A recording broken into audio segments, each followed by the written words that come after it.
minyak bumi adalah kekayaan yang sangat berharga bagi suatu negara. Saking berharganya, banyak negara berlomba-lomba untuk menguasai sumber-sumber minyak, bahkan jika itu artinya harus memulai konflik dengan negara lain.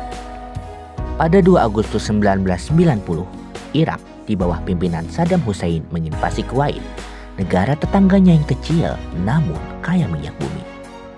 Kuwait dengan sumber minyaknya yang melimpah menjadikannya sasaran empuk bagi negara lain, terlebih untuk Irak yang secara militer lebih kuat dari Kuwait dan kebetulan sedang dalam krisis ekonomi. Lalu, bagaimana minyak bisa menjadi penyebab dari salah satu perang terbesar di dekade 90-an ini? Apa peran dan andil Amerika dalam perang ini? Bersama saya, Sandrian Rahman dalam Minyak Bumi Tanah Arab, Kekayaan Pemicu Perpecahan.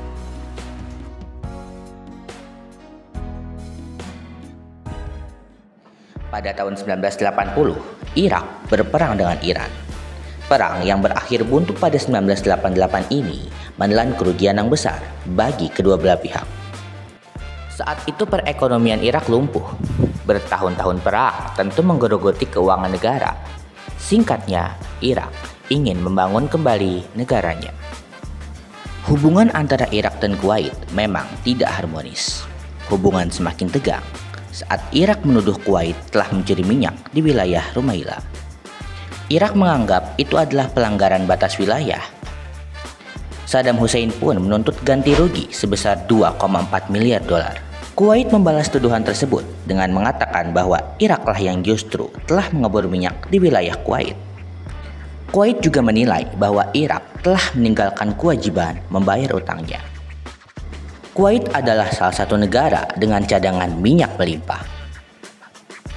Pasokan minyak bumi sangat memengaruhi neraca perekonomian global. Dengan biaya produksi yang murah serta cadangan yang melimpah, terjadilah surplus minyak.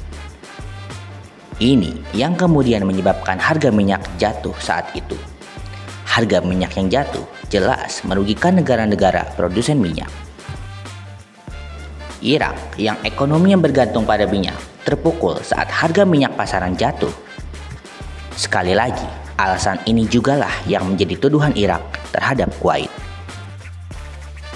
Selain alasan-alasan terkait minyak yang sudah dijelaskan, terdapat alasan-alasan lain mengapa Irak menginvasi Kuwait. Yang pertama, adanya faktor historis di mana Kuwait dulu adalah bagian dari Irak, sehingga Irak merasa wilayah Kuwait masih menjadi hak miliknya. Yang kedua, kepemimpinan Saddam Hussein yang ingin menjadi penguasa di wilayah Arab dan menguasai Kuwait adalah salah satu cara menunjukkan pengaruhnya. Ketegangan antara Irak dan Kuwait telah menjadi kekhawatiran bagi negara-negara di sekitarnya. Liga Arab dan Arab Saudi pun ikut campur tangan. Namun, pembicaraan kemudian ditunda pada 1 Agustus 1990. Akan tetapi, keesokan harinya, pada tanggal 2 Agustus 1990, pasukan Irak langsung menyerang.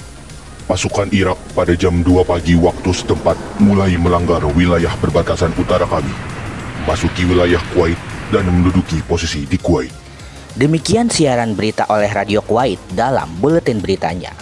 Berita radio ini diiringi latar belakang suara musik patriotik dan seruan kepada warga Kuwait agar mempertahankan tanah, gurun, dan bukit pasir mereka. Pagi harinya, Kuwait City, ibu kota Kuwait, sudah jatuh ke tangan Irak. Kepala negaranya, Emir Sheikh Jaber Al-Ahmad Al-Sabah, sudah mengungsi ke Arab Saudi. Kuwait yang berkekuatan 16.000 tentara tidak berdaya menghadapi serbuan Irak yang membawa 100.000 tentara dan 300 tank darat. Di waktu yang sama, di Baghdad, ibu kota Irak, radio pemerintah mengumumkan berakhirnya rezim pengkhianat yang dituduh sebagai kaki tangan komplotan Zionis Amerika yang bertujuan merusak pemulihan ekonomi Irak. Perserikatan Bangsa-Bangsa merespon dengan melakukan embargo ekonomi. Sanksi perdagangan pun dijatuhkan kepada Irak. Aset-aset milik Irak di luar negeri segera dibekukan. Namun Irak tidak bergeming dan tetap gigih melanjutkan pendudukan Kuwait. 6 hari setelah penyerangan brutal Irak, tepatnya pada 8 Agustus 1990, Irak secara resmi menyatakan Kuwait sebagai provinsi ke-19-nya. seluruh wilayahnya telah dikuasai. Saddam Hussein berkata bahwa Kuwait adalah bagian dari Irak. Pada tanggal 29 November di tahun yang sama, Dewan Keamanan PBB mengeluarkan resolusi 678 yang isinya berupa mandat yang ditujukan kepada anggota PBB untuk melakukan segala cara dalam usahanya mengusir Irak dari Kuwait. Rentan waktu yang diberikan kepada Irak untuk keluar dari Kuwait yaitu sampai tanggal 15 Januari 1991. Dan respon Irak menolak dan acuh begitu saja. Operasi Badai Gurun akhirnya dilakukan karena hingga tanggal 15 Januari 1991 Irak tidak juga meninggalkan Kuwait. Pada 17 Januari 1991, setelah inisiatif diplomatik gagal, Operasi Badai Gurun yang dipimpin oleh Amerika Serikat dimulai dengan pengeboman intensif di Irak dan Kuwait. Pada 24 Februari 1991, Presiden Bush mengumumkan dilangsungkannya serangan darat. Selama berminggu-minggu, koalisi sejumlah negara yang dipimpin Amerika Serikat menempatkan lebih dari 900.000 tentara mereka di kawasan yang bertikai. Sebagian besar pasukan ditempatkan di perbatasan Arab Saudi dan Irak.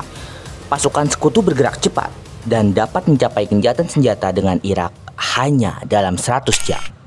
Pada 27 Februari 1991, Presiden Bush mengumumkan pembebasan Kuwait. Perang pun resmi berakhir sehari setelahnya pada 28 Februari 1991. Irak kalah dan kemudian menarik semua pasukannya dari Kuwait. Irak pada akhirnya menerima semua resolusi PBB. Irak telah kalah secara politik, militer, dan ekonomi. Perlahan, keadaan Kuwait mulai membaik setelah kedaulatan negaranya dipulihkan kembali. Konflik ini menelan kerugian yang sangat besar dengan rusaknya 750 sumur minyak Kuwait yang telah dibakar selama peperangan. Akibat perang ini, lebih dari 20.000 prajurit dan 4.700 warga sipil tewas. Kerusakan fasilitas, infrastruktur, jaringan listrik, dan gangguan transportasi juga menjadi masalah pasca berakhirnya perang dan tentunya menelan biaya yang tidak sedikit. Dalam sejarah peradaban manusia, perang antar negara sering terjadi karena perebutan sumber daya. Minyak bumi sebagai komoditas utama di wilayah Arab menjadi rebutan berbagai pihak. Perebutan minyak bumi menjadi sumber utama dari konflik di wilayah Arab sejak dulu hingga kini. Konflik Irak dan Kuwait meninggalkan jejak yang mendalam secara politik baik bagi region Timur Tengah, Amerika Serikat maupun dunia internasional. Lebih dari satu dekade setelahnya, Kuwait menjadi jalur bagi penyerbuan Amerika Serikat terhadap Irak pada 2003. Perang baru dimulai hingga tergulingnya Saddam Hussein.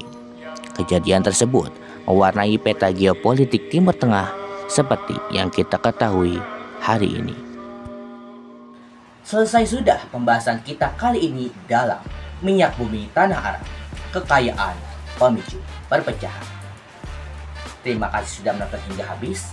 Sampai berjumpa di video berikutnya. Saya Sandrian Rahman pamit undur diri. Terima kasih dan sampai jumpa.